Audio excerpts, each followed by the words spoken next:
Hello guys, welcome back to Darshini Nayak vlog. ಇವತ್ತಿನ vlog ಬಂದುಬಿಟ್ಟು Sunday vlog ಆಗಿರುತ್ತೆ. ಸೊ ಊರಿಂದ ಬಂದಾದಮೇಲೆ ಅವತ್ತಿನ ದಿನ ಹೇಗಿರುತ್ತೆ ಆ ವ್ಲಾಗ್ ಆಗಿರುತ್ತೆ. ಸೊ ನಾನು ಬೆಳಗ್ಗೆ ಎದ್ದು ಕೂಡಲೇ ಕೂಡ ಟಿಫನಿಗೆ ಮಾಡ್ಕೋಬೇಕಾಗಿತ್ತು. ಬಿಕಾಸ್ ನನ್ನ ಬ್ರದರ್ ಬಂದುಬಿಟ್ಟು 10 o'clockಗೆಲ್ಲ ಟಿಫನಿಗೆ ಬರ್ತಾರೆ ಮನೆಗೆ. ಸೊ ಹಾಗಾಗಿ ಅವನಿಗೋಸ್ಕರ ನಾನು ಟಿಫನ್ ರೆಡಿ ಮಾಡ್ಕೊತಾ ಇದ್ದೆ. ಸ್ವಲ್ಪ ಈಸಿ ಆಗಲಿ ಅಂತಂದ್ಬಿಟ್ಟು ಶಾವಿಗೆ ಉಪ್ಪಿಟ್ಟು ಮಾಡ್ತಾಯಿದ್ದೀನಿ. ಸೊ ಶಾವಿಗೆ ಉಪ್ಪಿಟ್ಟು ನಾನಿದು ಸೆಕೆಂಡ್ ಟೈಮ್ ಮಾಡ್ಕೊತಾ ಇದ್ದೆ. ಇದು ಸೆಕೆಂಡ್ ಟೈಮ್ ಅಲ್ವಾ, ಸೊ ಹಾಗಾಗಿ ಏನೋ ವೀಡಿಯೋಸ್ ಎಲ್ಲ ನೋಡಿ ಮಾಡ್ಕೊತಾ ಇದ್ದೆ. ಸೊ ಒಂದು ಕಡೆ ಇದನ್ನು ಕೂಡ ರೆಡಿ ಮಾಡಿಕೊಂಡು ಹಾಗೆ ಸೊಪ್ಪೆಲ್ಲ ಇಟ್ಬಿಟ್ಟು ಹೋಗಿದ್ದೆ ಗೈಸ್, ಅಂದರೆ ಕೊತ್ತಂಬರಿ ಮತ್ತು ಪುದೀನ ಅದೆಲ್ಲ ಕೂಡ ಹಾಳಾಗಿತ್ತು. ಸೊ ಅದನ್ನೆಲ್ಲ ನಾನು ನೀಟಾಗಿ ಯಾವ್ದು ಚೆನ್ನಾಗಿದೆ ಅದನ್ನೆಲ್ಲ ಸೋಸಿಟ್ಕೊತಾ ಇದ್ದೆ. ಸೊ ಅದಾದಮೇಲೆ ನಾನು ಬೆಳಗ್ಗೆ ಎದ್ದು ಕೂಡಲೇ ಅಡುಗೆ ಮನೆಗೆ ಬಂದುಬಿಟ್ಟು ಇದು ಮಾಡ್ತಿದ್ನಲ್ಲ, ರಂಗೋಲಿ ಏನೂ ಬಿಟ್ಟಿರಲಿಲ್ಲ. ಸೊ ಹಾಗಾಗಿ ಆಚೆ ಎಲ್ಲ ಕ್ಲೀನ್ ಮಾಡಿಬಿಟ್ಟು ರಂಗೋಲಿ ಎಲ್ಲ ಬಿಟ್ಟೆ. ಅದೆಲ್ಲ ಆದಮೇಲೆ ನಾನು ಥಿಂಗ್ಸ್ ಎಲ್ಲ ಅಸೈನ್ ಮಾಡ್ಕೋಬೇಕಾಗಿತ್ತು. ಬಿಕಾಸ್ ನಾನು ಊರಿಗೆ ಸ್ಕಿನ್ ಕೇರ್ ಪ್ರಾಡಕ್ಟ್ ಮತ್ತು ಇದು ಬಟ್ಟೆಗಳು, ಒಲೆ, ಅದು ಏನೇನೋ ಇರುತ್ತಲ್ಲ ಹಾಳಮುಳ ಎಲ್ಲ ತೊಗೊಂಡೋಗಿದ್ದೆ. ಬಟ್ ಅದ್ರದ್ದು ಯಾವುದು ಕೂಡ ಹಾಕೇ ಇಲ್ಲ. ನಾನು ಊರಿಗೆ ಹೋದರೆ ನಾನು ಏನು ಮಾಡ್ತೀನಿ ಅಂದರೆ 2 ಡೇಸಿಗೆ ಹೋಗ್ತಾಯಿದ್ದೀನಿ ಅಂತಂದರೆ 4 ಡೇಸ್ಗೆ ಆಗೋಷ್ಟು ಬಟ್ಟೆ ತೊಗೊಂಡೋಗಿರ್ತೇನೆ. ಅದೇ ಥರ ಇಯರಿಂಗ್ಸು ಅಷ್ಟೇ, ಎರಡು ಬ್ಯಾಗ್ ತೊಗೊಂಡೋಗ್ಬೇಕು ಅಷ್ಟೇ. ಅದನ್ನೆಲ್ಲ ಅಸೈನ್ ಮಾಡ್ಕೊಂಡಾದಮೇಲೆ ಮಧ್ಯಾಹ್ನ ಊಟಕ್ಕಂತ ರೆಡಿ ಮಾಡ್ಕೊಳ್ಳೋಣ ಅಂತ ಮಾಡ್ಕೋತಾ ಇದ್ದೆ. ನೋಡಿದ್ರೆ ಅದು ಪಪ್ಪು ಸಾರು ಮಾಡೋಕ್ಕೆ ಹೋಗ್ಬಿಟ್ಟು ಸೊಪ್ಪು ಸಾರು ಆಗಿಬಿಟ್ಟಿದೆ. ನೀವೇ ನೋಡಿ ಮುಂದೆ ಗೈಸ್. ಹಾಗೆ ಪಾತ್ರೆ ತೊಳ್ಕೊಬೇಕಿತ್ತು ಬೆಳಗ್ಗಿಂದು. ಅದೆಲ್ಲ ಪಾತ್ರೆ ತೊಳ್ಕೊತಿರ್ಬೇಕಾದ್ರೆ ನೀರು ಇದಾಗೋಗಿತ್ತು. ಮತ್ತು ಓನರ್ಗೆ ಹೇಳಿ ಮತ್ತು ನೀರೆಲ್ಲ ಆನ್ ಮಾಡಿಕೊಂಡು ಅದನ್ನು ಮಾಡ್ಕೊಳ್ಳೋ ಅಷ್ಟೊತ್ತಿಗೆ ಈ ಕಡೆ ವಿಷಿಲ್ ಕೂಡ 3 ವಿಷಿಲ್ ಬಿಡಬೇಕಾಗುತ್ತೆ ಇದು. ಸೊ 3 ವಿಷಿಲ್ ಆದಮೇಲೆ ಸೊಪ್ಪು ಸಾಂಬಾರು ರೆಡಿಯಾಗಿದೆ. ನಾನು ಪಪ್ಪು ಸಾರು ಆಗುತ್ತೆ ಅಂತ ಅಂದ್ಕೊಂಡ್ರೆ ಇದು ನೋಡಿದ್ರೆ ಸೊಪ್ಪು ಸಾರು ಆಗಿದೆ. ಏನೋ ಒಂದು ಬಿಡಿ, ಇವಾಗ ತಾನೇ ಅಡುಗೆ ಕಲಿತಾ ಇದ್ದೀನಿ ಅಂತ ನನಗೆ ನಾನೇ ಸಮಾಧಾನ ಮಾಡಿಕೊಂಡು ಸೊಪ್ಪು ಸಾರು ರೆಡಿ ಮಾಡಿಕೊಂಡೆ. ಇದು ಕೂಡ ಚೆನ್ನಾಗೇ ಆಗಿತ್ತು. ಏನು it's not so bad. Like first time cook ಮಾಡಿರೋದ್ರಿಂದ ಚೆನ್ನಾಗೇ ಮಾಡಿದ್ದೆ. ಏನು ಕೆಡ್ದಾಗೇನು ಮಾಡಿರಲಿಲ್ಲ. I am okay with that. So taste important ಅಲ್ವಾ, ಸೊ ಅದು ಕರೆಕ್ಟಾಗಿತ್ತು.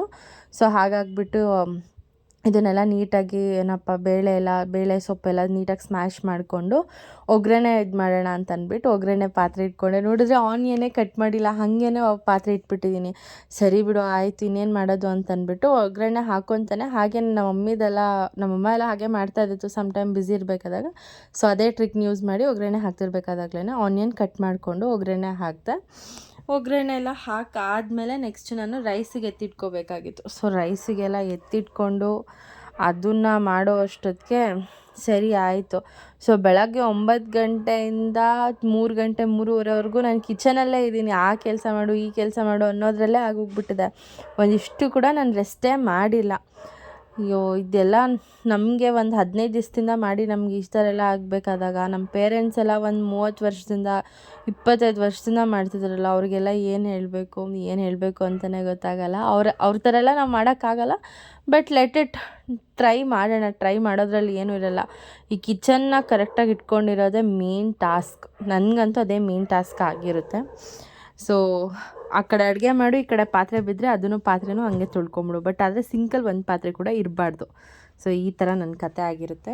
ಸೊ ರೈಸಿಗೆ ಇಡೋ ಅಷ್ಟರಲ್ಲೇ ನನ್ನ ತಮ್ಮನೂ ಬಂದುಬಿಟ್ಟು, ಆ್ಯಕ್ಚುಲಿ ಅವ್ನು ಯೂಶ್ವಲಿ 4 ಗಂಟೆಗೆ ಬರ್ತಿದ್ದ, ಇವತ್ತೇನೋ ಸ್ವಲ್ಪ ಬೇಗ ಬಂದುಬಿಟ್ಟಿದ್ದಾನೆ. ಸೊ ಅವ್ನು ಬಂದ ಅಂತ ಅಂದ್ಬಿಟ್ಟು ಬೇಗ ರೈಸಿಗೆ ಇಟ್ಬಿಟ್ಟು ನಾನು ನೆಲ ಒರೆಸಿರಲಿಲ್ಲ. ಆ್ಯಕ್ಚುಲಿ ಸಂಡೇ ಬಂದುಬಿಟ್ಟು ನಮ್ಮ ಮನೆ ವಾರ ಆಗಿರುತ್ತೆ. ಸೊ ಹಾಗಾಗಿಬಿಟ್ಟು ನಾನು ಆವಾಗಲೇ ರೂಮಿಂದಷ್ಟೇ ನೆಲ ಒರೆಸ್ಕೊಂಡಿದ್ದೆ, ಹಾಲಿಂದ ಬಿಟ್ಟಿದ್ದೆ. ಸೊ ಹಾಗಾಗಿಬಿಟ್ಟು ಹಾಲಿಂದೆಲ್ಲ ನೀಟಾಗಿ ನೆಲ ಒರೆಸ್ಕೊತಾ ಇದ್ದೀನಿ. ನೆಲ ಒರೆಸ್ಕೊಂಡು ಹಾಗೆ ಬಟ್ಟೆ ಕೂಡ ತೊಳೆಯೋದಿತ್ತು, ಅದನ್ನು ಕೂಡ ನಾನು ವಾಶ್ ಮಾಡಿಕೊಂಡು ಎಲ್ಲ ಇದು ಮಾಡಿಕೊಂಡೆ. ರೈಸ್ ಆಗಿತ್ತು. ಇವನಿಗೆ ಊಟ ಮಾಡು ಅಂತಂದರೆ ಇವ್ನು ಮಾಡಿರಲಿಲ್ಲ, ನನಗೋಸ್ಕರ ವೆಯ್ಟ್ ಮಾಡ್ತಿದ್ದೆ. ನಾವು ಸಿಬ್ಲಿಂಗ್ಸ್ ಎಷ್ಟೇ ಕಿತ್ತಾಡಿದ್ರೂ ಕೂಡ ಕೆಲವೊಂದು ವಿಷಯದಲ್ಲಿ ನಾವು ಬಿಟ್ಕೊಡಲ್ಲ. ಹಾಗೆ ಸಂಜೆ ಆದ ಕೂಡಲೇ ದೇವ್ರ ಮನೆಯೆಲ್ಲ ಕ್ಲೀನ್ ಮಾಡಿಕೊಂಡು ನೀಟಾಗಿ ಅಲ್ಲೂ ಕೂಡ ರಂಗೋಲಿ ಬಿಟ್ಟು ನೀಟಾಗಿ ಪೂಜೆ ಮಾಡಿದೆ ಗೈಸ್. ನಾನು ಪೂಜೆ ಮಾಡಬೇಕು ಅಂದರೆ ಅಟ್ಲೀಸ್ಟ್ ಒಂದು 1/2 hour ಆದರೂ ಬೇಕು. ಬಿಕಾಸ್ ನನಗೆ ಬೇಗ ಮಾಡೋದಕ್ಕೆ ಬರಲ್ಲ. ಸೊ ಹಾಗಾಗಿ ನಾನು ಪೂಜೆ ಎಲ್ಲ ಮಾಡಿಕೊಂಡು ಧೂಪ ಎಲ್ಲ ಹಚ್ಚಿಟ್ಟಿದ್ದೆ. ಫುಲ್ ಇಡೀ ಮನೆ ಧೂಪ ಆಗೋಗಿತ್ತು. ಫುಲ್ ಆ ಸ್ಮೋಕ್ ಇದು ಬರುತ್ತಲ್ವ, ಸೊ ದೇವಸ್ಥಾನದ ವೈಬ್ ಸಿಗ್ತಾಯಿತ್ತು ನನಗಂತೂ. ಸೊ ಆ ಥರ ಪೂಜೆ ಮಾಡ್ತೀನಿ. ಪೂಜೆ ಎಲ್ಲ ಮಾಡ್ಕೊಂಡಿದ್ದಾದಮೇಲೆ ಮತ್ತೆ ಒಂದು 8 ಆರ್ 8:30 ಹಾಗೆ ಮತ್ತೆ ಡಿನ್ನರಿಗೆ ಪ್ರಿಪೇರ್ ಮಾಡ್ಕೋಬೇಕಾಗಿತ್ತು.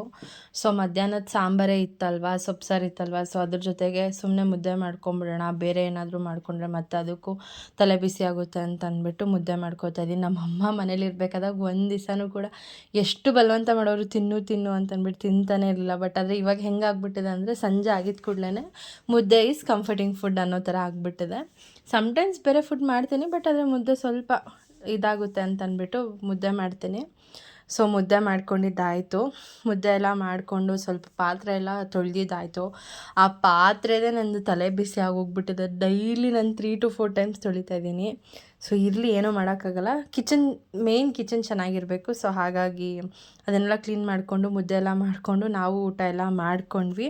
ನಿಮ್ಗೇನಾದರೂ ಇವತ್ತಿನ ವ್ಲಾಗ್ ಇಷ್ಟ ಆಗಿದ್ರೆ ಪ್ಲೀಸ್ ನನ್ನ ಚಾನಲ್ನ ಸಬ್ಸ್ಕ್ರೈಬ್ ಮಾಡ್ಕೊಳ್ಳಿ ಹಾಗೂ ಲೈಕ್ ಮಾಡಿ. Thank you for watching guys.